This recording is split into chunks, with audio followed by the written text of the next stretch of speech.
नीलोखेड़ी में, जहाँ पर एक समाज सेवी हैं भजन सिंह जी, जिन्होंने वक्त वक्त पर समय समय पर गरीबों की अत्याचार के खिलाफ आवाज़ उठाई। आज उनसे जानते हैं कि देश के अंदर जो ये बाढ़ है, जातिवाद है, इनके बारे में हम बात करेंगे कि किस तरह से जो देश को ये खोखला किया जा रहा है, क्या ये सही है। तो बात करते हैं भजन सिंह जी। सारा भाई ना राम राम भाई, मैं भजन सिंह मणक माजरा और मैडम का बहुत बहुत धन्यवाद जो यहाँ पर इतनी दूर मेरे पास मेरा ढाबे में पहुंचे इंटरव्यू लेने के लिए। भाई ये देश की स्थिति आज के इस टाइम में बहुत गंभीर है। मतलब थोड़े दिन पहले की बात है, जम्मू कश्मीर में न लेकर अनुभव खार ने फिल्म बनाई थी दी कश्मीर फाइल्स। आज मणिपुर फाइल सबसे पहला बननी चाहिए थी, जो उस टाइम 1990 में वहाँ पर होया था। उस टाइम बीजेपी की सरकार थी गठबंधन में, जो काम हमारी माताओं बहनों के साथ हुआ था। आज वही स्थिति मेन बिल्कुल बीजेपी की 15 साल में मणिपुर में सरकार है। मोदी ने 77 दिनों से कोई संज्ञान नहीं लिया मणिपुर का, और बहन बेटियों को वहाँ पर निर्वस्त्र करके घुमाया जा रहा है। तो मतलब बीजेपी की सरकार है, एक तानाशाही सरकार है। बीजेपी पहले जब सत्ता में आने से पहले हमारे प्रधानमंत्री जी कहते थे गुजरात मॉडल गुजरात मॉडल, तो इन्होंने सारे देश के जितने भी हमारे राज्य सब में एक मॉडल चलाया हुआ, सब एक एक मॉडल बना दिया। मणिपुर को आगे आप जैसे वहाँ पर महिलाओं के अत्याचार किए जाए, महिलाओं को नितवस्त्र घुमाने पर जो मॉडल बना है उसके बारे में बात की जाएगी। उसके बाद पंजाब में जब मोदी जी गए थे और कह रहे थे भाई मैं अपने मुख्यमंत्री से कहना, चन्नी से कांग्रेस का मुख्यमंत्री था, एयरपोर्ट पे बोल के आए थे भाई मैं वहाँ से जिंदा बच के आ गया। मतलब सरदारों को बदनाम करने की, जाति धर्म पे देश को बांटने की स्कीम चलाई उन्होंने। उसके बाद हरियाणा में 700 किसान आंदोलन के दौरान शहीद हुए। तो हरियाणा में जब भी जी करता है बीजेपी के लाठी चार्ज कर देती है किसानों के ऊपर, तो जिससे हमारे 400 किसान हरियाणा के शहीद हुए और 300 पंजाब के शहीद हुए। तो उसके बाद हरियाणा में जैसे थोड़े दिन पहले अभी एक पहलवानों ने ब्रिजभूषण के ऊपर बलात्कार का और पॉक्सो एक्ट लगा था उनके ऊपर, जबकि उनमें सारी धाराओं में निर्दोष उसको साबित किया गया, कोर्ट से उनको जमानत मिल गई है। बीजेपी के सांसद जहाँ भी होता है, बीजेपी अपने सांसद को बचाती है बलात्कारियों के, या जो पीड़ा पहुंचाने वाला होता है उसका साथ देती है, उसके साथ खड़े होते हैं। आम पब्लिक की इसको कोई चिंता नहीं है। जैसे आप ब्रिजभूषण को लगा सकते हो भाई, मतलब इतना कहने के बाद भी 10-10 लड़कियों ने उसके खिलाफ गवाही दी, फिर भी उसको जेल नहीं करवाई। उसके बाद उससे पहले संदीप सिंह हरियाणा से जो पे वैसे हैं खेल मंत्री, उनके खिलाफ एक महिला ने मतलब यौन शोषण के आरोप लगाए थे, तो छेड़खानी का आरोप लगाया, तो उसके ऊपर कोई कार्रवाई नहीं करी गई। उससे पहले यूपी में लखीमपुर खीरी में जो किसानों के ऊपर ट्रैक्टर चढ़ा के 8 किसानों को शहीद कर दिया गया था, तो उनके ऊपर भी अजीम मिश्री टेनी के ऊपर भी कोई कार्रवाई नहीं करी गई। हमेशा अत्याचारियों को और दुराचारियों का साथ देती है। महाराष्ट्र में लगा लो, थोड़े दिन पहले जब एक नाथ शिंदे उद्धव ठाकरे को छोड़ के गया था, उनका मेन मैटर ये था, कहने का सरकार छोड़ने का मेन रीजन ये दिया था भाई जो उद्धव ठाकरे के साथ एनसीपी है, एनसीपी ने गठबंधन कर लिया उद्धव ठाकरे के साथ। एनसीपी भ्रष्टाचार पार्टी है, भ्रष्टाचारी इसमें इसके अंदर है। जैसे उसमें छगन भुजबल और प्रफुल्ल पटेल और अजीत पवार, इनके ऊपर आरोप लगा के उन्होंने एनसीपी से उद्धव ठाकरे को छोड़ के बीजेपी को समर्थन दे दिया था और सीएम बन गए थे महाराष्ट्र के। उसके बाद अभी बीजेपी ने अजीत पवार को डिप्टी सीएम बना दिया, छगन भुजबल उनको मंत्री बना दिया, प्रफुल्ल पटेल को अपनी सरकार में। तो अब एक नाथ शिंदे को कोई प्रॉब्लम नहीं है, क्यों? क्योंकि उसको सिर्फ मुख्यमंत्री की कुर्सी प्यारी थी। एक आदमी को आज के टाइम में अपनी कुर्सी चाहिए। जाति धर्म के नाम पे देश को बांटा जा रहा है, अपना फायदा उठाया जा रहा है। जाट को ब्राह्मण से लड़वा देंगे, राजपूत को गुज्जर से लड़वा देंगे। हर जगह इन्होंने जातिवाद फैला के इस देश का नाश करने में कोई कसर नहीं छोड़े। विकास नाम की कोई चीज़ नहीं है देश में। 8 चित्ते लेके आए थे, उनमें से 6 मर चुके हैं। 40 करोड़ रुपए हमारे देश का बर्बाद हो चुका है। मोदी जी ने इतनी विदेश यात्राएं की आज तक, मतलब उन्होंने जैसे पहले, अब वो मोदी जी बाहर जा रहे हैं और वहाँ पे सारे अमेरिका में जय जयकार है, हर हर मोदी कर मोदी के नारे लग रहे। जबकि यहाँ पे अगर अमेरिका का राष्ट्रपति बाइडेन अगर आ जाए तो हमारे देश को मेरे को लगता है कोई खुशी नहीं होगी। जबकि आर्थिक स्थिति के हिसाब से अमेरिका हमारे से ज़्यादा सक्षम है, जबकि हमारा प्रधानमंत्री अमेरिका को जाके कुछ नहीं दे सकता।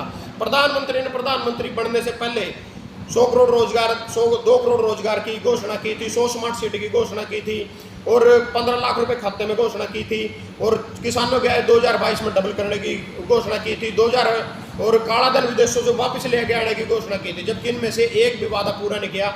जब अनिल विज गेहूं के रेट के लिए अर्धनग्न होकर प्रदर्शन किया करते थे, गेहूं का रेट 2013 में प्रदर्शन करते थे 2100 रुपये देना चाहिए, और स्मृति ईरानी 400 रुपये के सिलेंडर बदल 400 रुपये की साड़ी पैर कार छाती पिटे करे थी। 400 रुपये के सिलेंडर बदल 400 रुपये की साड़ी पहन का, तो आज 40 तोड़े सोना गले में पैर रही, 40,000 की साड़ी पैर रही और 1100 रुपये सिलेंडर के ऊपर भी कुछ नहीं बोलती।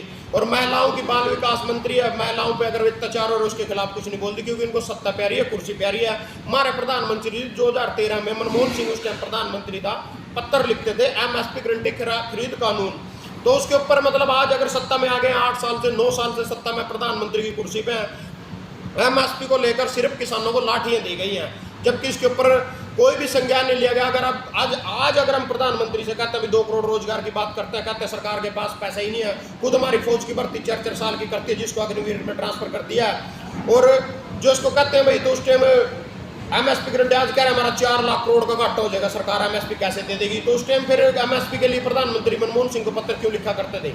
और भाइयों हरियाणा की अगर बात करें तो मुख्यमंत्री हमारा डिप्टी सीएम है जो दुष्यंत चौटाला ने इस टाइम 10 विभाग सिर्फ माल खाने के लिए लिए हैं, माल डकारने के लिए लिए हैं। इसमें जो और विधायक है इसको किसी को कोई विभाग नहीं दिया गया। अगर आज भी बीजेपी चाहे इसकी सरकार को 1 मिनट में खत्म कर सकती है, पर वो खत्म इसलिए नहीं कर रही क्योंकि उन्होंने दुष्यंत चौटाला खत्म करना है गठबंधन रख के। क्योंकि बीजेपी अगर सरकार घेर के मध्य प्रदेश में 28 विधायक तोड़ सकती है, सरकार घेर सकती है, कर्नाटक में 30 विधायक तोड़ सकती है, सरकार घेर सकती है, महाराष्ट्र में 48 विधायक तोड़ सकती है, सरकार घेर सकती है, उसके लिए 10 विधायक हरियाणा में कोई बड़ी बात नहीं है तोड़ना। वह अपने में मिलाकर उनको दुष्यंत चौटाला के पास जो 10 विभाग है उनमें से एक विभाग सभी विधायकों को बांटना है, पर यह दुष्यंत चौटाला को खत्म करने के लिए इसके साथ गठबंधन किया हुआ है ताकि ये 1 साल चुनाव करा रहा दोबारा उभर न जाए, लोगों को बहलावे में न ले ले, बकावे में न ले ले। कल दुष्यंत चौटाला इसी सरकार के ऊपर आरोप लगा रहा था जमुना पार पहुंचा देंगे खट्टर को, हरियाणा खट्टर ने जलाया, 80 जाट भाइयों की गोलियों से मृत्यु हो गया खट्टर की, तो हर एक इल्जाम इसके ऊपर भ्रष्टाचार के लगाता था। आज इसी के साथ सत्ता में गठबंधन करके सत्ता की मलाई चाट रहा है, वो गठबंधन कुछ नहीं है, सिर्फ हरियाणा को लूटने के लिए इसने 10 विभाग इससे लिए हैं। और जो 5000 करोड़ का घोटाला दारू में किया है उससे बचने के लिए जो ईडी सीडी इसके घर के आगे खड़ी है उनसे बचने के लिए इसने सरकार को अपना समर्थन दिया, और सरकार भी इतनी बेशरम है इसका समर्थन लेके, जबकि सरकार के पास आज अपने 41 विधायक हैं, 7 आजाद 48 बनते हैं, 45 का बहुमत है छाड़ी का, 4-5 दुष्यंत के 1 मिनट में दुष्यंत को छोड़ आने के लिए तैयार है, क्योंकि वो कांग्रेस के विधायक के टिकट ना मिलने की वजह से जेजेपी पार्टी में गए थे।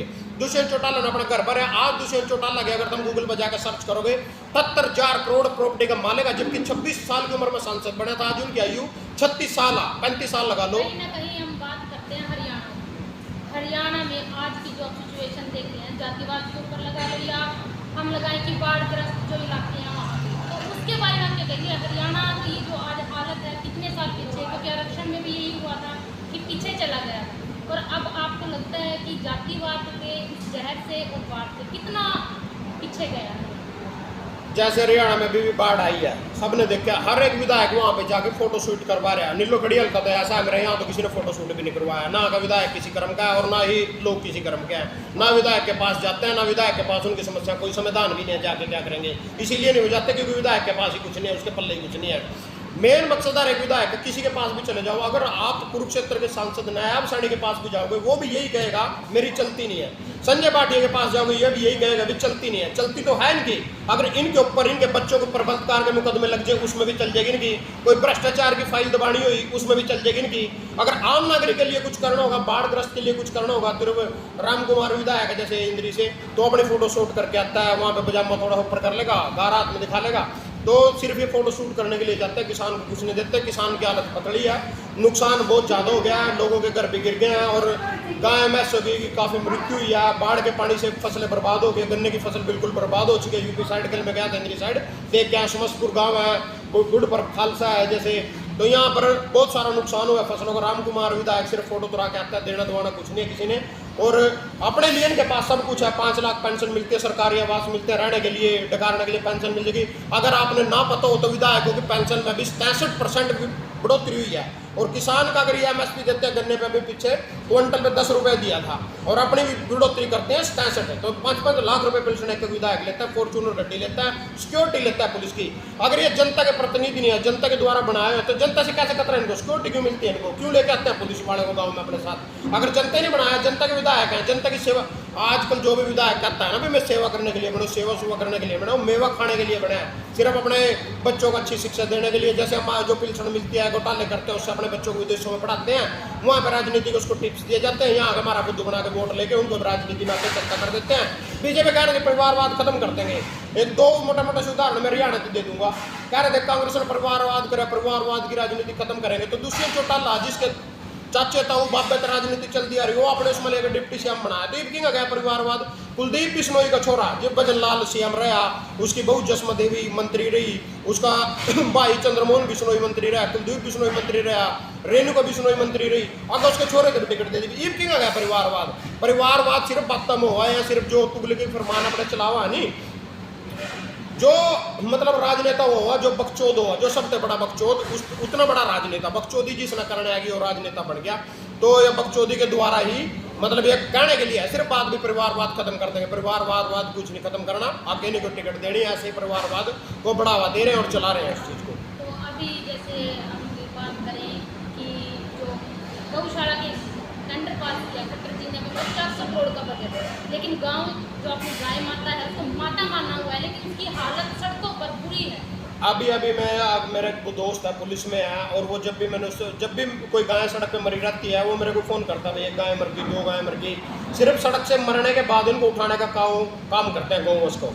और जैसे वोट लेने के लिए इनकी माँ है, गाय को अपनी माँ बनाते हैं। हिंदू धर्म में सारा कुछ करेंगे बीजेपी, हिंदू धर्म को भी आगे ले आएगी। जब जाट पिटेगा जब नहीं हिंदू दिखनेगा, गुज्जर पिटेगा जब नहीं हिंदू दिखनेगा, राजपूत पिटेगा जब नहीं हिंदू दिखनेगा, रोड पिटेगा जब नहीं हिंदू दिखनेगा, कोई दलित समाज पिटेगा, दलित की बेटी जैसे यूपी में हाथरस कांड होया था तब नहीं हिंदू दिखेगा। तो मेरे को यही नहीं पता हिंदू कहते किसको है, सिर्फ अपने लिए हिंदू, इनका अपने एजेंडे के लिए हिंदू है। आप अपने आप को हिंदू मानते हो और किसी को हिंदू मानते हो, सबके लिए लटा अपने लिए हिंदू है। वो बस ऐसे ही अब जैसे ने सड़क ने खट्टर ने एक टैक्स भी लगाया है भाई, अगर दारू पे एक सेस लगा दिया है, दारू पे अगर खरीदेंगे उसमें 200 रुपये बोतल फालतू पड़ेगी, 100 रुपये 50 रुपये जो सेस लगाया है भाई, गौ वंश की रक्षा के लिए उस टैक्स का हम यूज करेंगे। जबकि गौवंश की आप हालत देख लो जाके सड़क पे जहाँ मर्जी, और तुम्हारे जैसे बाण भाई आपके लगा लो, किसी के भी लगा लो, आम पब्लिक के तो एक्सीडेंट होगा, उनके साथ मरी रहने दे रहे हैं, बैठे दिखते नहीं सड़क पे, ना ही कोई रखने की व्यवस्था है, ना ही कहीं गौशाला में इनके लिए चारे की व्यवस्था है। एक गौशाला में कम से कम भी अगर कैपेसिटी 100 की है तो 500 घुसा रखे हैं उसमें, खाने की कोई व्यवस्था नहीं है, पूछ नहीं है उपलब्ध उनके पास, कोई दान देने वाला नहीं आज के टाइम में, क्योंकि हड़पने वाले ज़्यादा बैठे हैं, टांके ज़्यादा लगाते हैं इन चीज़ों में और अपना घर भरते हैं, सिर्फ भ्रष्टाचार करते हैं। इसी चीज़ के इन्हीं चीज़ों के लिए गौवंश लगा लो, हिंदू धर्म को लगा लो, इनका आगे करके अपना राजनीतिक उल्लू सीधा करते हैं। आज के टाइम में चाहे आम आदमी से लेकर संगठनों से लेकर सबको धरना प्रदर्शन करते हैं, अपनी मांग को सामने रखना पड़ता है। इस बारे में क्या कहेंगे? अगर धरना प्रदर्शन कोई भी पार्टी किसी भी तरह के कोई भी कुछ भी कर रहा है तो उसका कोई भी समाधान नहीं है, उसको सिर्फ लठ मिलते हैं, कोई सुनवाई नहीं है। कहीं पे खट्टर जी कह रहे हैं अभी आप, मैंने सुना था उन्होंने घोषणा की अभी कुंवारों को, जो कुंवारे हैं जिसको हम रंडवे बोलते हैं, अभी पेंशन उनकी चालू होगी। उसके ऊपर उन्होंने इतनी शर्त लगा दी है कि मतलब अगर कोई वाक्य में कुंवारा और सही उसमें मायने में खट्टर और हमारे प्रधानमंत्री की तरह अनमैरिड भी है ना, तो उसकी भी पेंशन नहीं बन सकती। 1,80,000 से ऊपर इसकी पेंशन नहीं होनी चाहिए। अगर पेंशन ले ली और कभी शादी होगी ज़िंदगी में, वो सारी पेंशन ब्याज समेत वापस देनी पड़ेगी। और उसके घर में पक्का मकान नहीं होना चाहिए। मतलब हर एक पेंशन को लेके इतनी मतलब दे रहे हो तो इसमें शर्त किस चीज़ की, जो कुआरा अनमैरिड है उसको 2 पेंशन, उसके ऊपर भी इतनी शर्तें लगा दी हैं। जैसे किसान को 2,000 रुपये देते हैं, फिर उसमें शर्तें लगा देते हैं तेरे पास 2 किले से ज़्यादा जमीन नहीं होनी चाहिए, फिर 2,000 में दुनिया में अपना डंडोरा पीट लेंगे भाई हमने 2,000 रुपये किसानों को दे रहे हैं। दे तो उसके रहे हैं जिसकी 2 एकड़ से कम जमीन है उसको दे रहे हैं, जिसकी 2 एकड़ से जमीन है हर एक जिम्मेदार कोई ना कोई है, हर एक जिम्मेदार 3 एकड़ से 4 एकड़ से जमीन रखने वाला है आज के टाइम में। आज एक गरीब की आवाज़ है कि घर में इतने मेंबर नहीं है जितने कागज बनवा दिए गए हैं। गरीब इंसान जो है अपनी मजदूरी वो तो मैडम मैं आपको कह ही रहा है भाई, जितनी मतलब इन्होंने शर्तें लगा दी है ना, गरीब को 5 किलो राशन भी क्या पता दे रहे हैं कि ना दे रहे हैं, डंडोरा पीटते हम 5 किलो राशन दे रहे हैं। जबकि अंदानी अंबानी की बिजली नहीं फ्री दे सकते, तेल नहीं फ्री दे सकते, गैस सिलेंडर नहीं फ्री दे सकते, क्योंकि वो चीज़ें अंदानी अंबानी अंडाने की उनको नहीं फ्री दे सकते। किसान का ठगी मार के 20 रुपये की तो पानी की बोतल आती है आज के टाइम में, 20 रुपये किलो क्यों लेके और 5-5 किलो गरीबों को बांट रहे हैं अपनी वोट के चक्कर में, अपनी राजनीति के चक्कर में। तो अभी आप जैसे आप समाज सेवा कर रहे हैं, लोगों की आवाज़ उठा रहे हैं, तो आपके ऊपर कोई दबाव या कुछ आता है जिससे भी आपको परेशानी होती है या लगे रहेंगे ऐसे ही लगा रहूँगा। परेशानी पूरी है, शुरू से चल रही है। पहले दिन से पहले जिस ढाबे पे आप गिर रहे हो इसको गिरा गया, उसके बाद पेटे लगाए गए, उसके बाद मीटर उतारा गया, उसके बाद मेरा पेज बंद कर दिया, उसके बाद जो पेटे लगाए तो उसका कोर्ट में केस चला दिया कुरुक्षेत्र, जिसमें फॉरेस्ट गार्ड वाली कोर्ट है, उसमें 1,47,000 रुपये 5 पेटे को मेरे पर फाइन लगा दिया है। तो मीटर भी मैं जो उतार के ले गए थे इनलीगल है ये है तेरा ढाबा, तो वो भी मैं 2 महीने केस लड़के कोर्ट में, जब कोर्ट से छुड़वा के मीटर अपना दोबारा लाया, क्योंकि कंटिन्यू में बिल भर रहा था। इन्होंने सिर्फ डराने के लिए दबाने के लिए ही मेरा मीटर उतारा था। तो लगातार मेरे पास प्रेशर है, धमकियाँ हैं, पुलिस भी गाँव में आती है, गड्डियों में पूछती है भाई इसके पास कितनी ज़मीन है, कहाँ पे इसकी शादी, कितने इसके बच्चे हैं, तो पूरी पड़ताल करती है। वो CID का चलो काम भी होगा उनका, वहाँ भी आते हैं मेरे पास, मिलते हैं दिन में 2 बार, पुलिस के फ़ोन आ जाते हैं भाई आज किसान का क्या मैटर है, कहाँ पे धरना देंगे, क्या आंदोलन करेंगे, तो हर तरह के दबाव करने से दबाने की कोशिश की जा रही है।